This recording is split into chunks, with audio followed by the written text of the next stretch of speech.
నమస్తే అండి, welcome to Vasu చైతన్యం. ఈ రోజు మనం బెంగళూరు మహానగరంలో ఉన్నాము. నేను పదే పదే చెప్తా ఉంటా, ఈశాన్యంలో ద్వారం పెట్టినప్పుడు ఎలాంటి నష్టం జరగదు, ఆ ఇల్లుకు అనుకూలంగా పెట్టుకోవాలని. పెద్ద కన్స్ట్రక్షన్ అయినప్పటికీ కూడా వీళ్ళు గత 20 సంవత్సరాల క్రితమే తూర్పు ఈశాన్య ద్వారం పెట్టుకున్నారు. అన్ని రకాలుగా ఉన్నత స్థితిలో ఉన్నారు. తెలిసి తెలియక ఏదో 4 పుస్తకాలు చదివి ఈశాన్యంలో ప్రధాన ద్వారం ఉంటే దరిద్రం అని అట్లా ఇట్లా లూజ్ టాక్ చేసే వాళ్ళ మాటలు నమ్మకండి. ఇదంతా బీ ప్రాక్టికల్. 24 ఇయర్స్ బ్యాకే తూర్పు ఈశాన్యం మెయిన్ ఎంట్రెన్స్ ఇక్కడ నుంచి అక్కడి వరకు ఉంది, కలకలలాడుతుంది. తూర్పు ఈశాన్యంలో దరిద్రం అంటే దరిద్రం ఎక్కడిది? ఆ మాటలు నమ్మకండి ఎట్టి పరిస్థితిలా.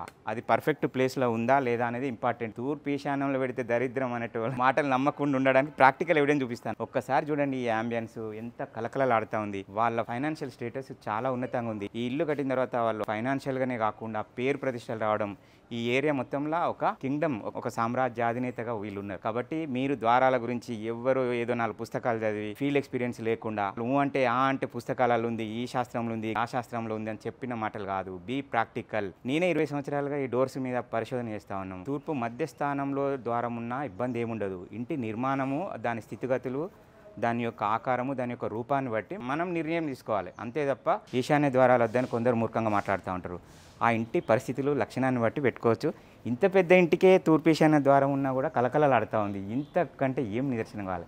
సో మెనీ ఎవిడెన్స్ ఉన్నాయండి, మీరు నమ్మండి. ఈశాన్య ద్వారాలు పెట్టిన వాళ్ళు టెన్షన్ పడాల్సిన అవసరం లేదు, భయపడాల్సిన అవసరం లేదు. మధ్య ద్వారాలు ఉంటే కూడా వాటిని డిస్టర్బ్ చేసుకోవాల్సిన అవసరం కూడా లేదు.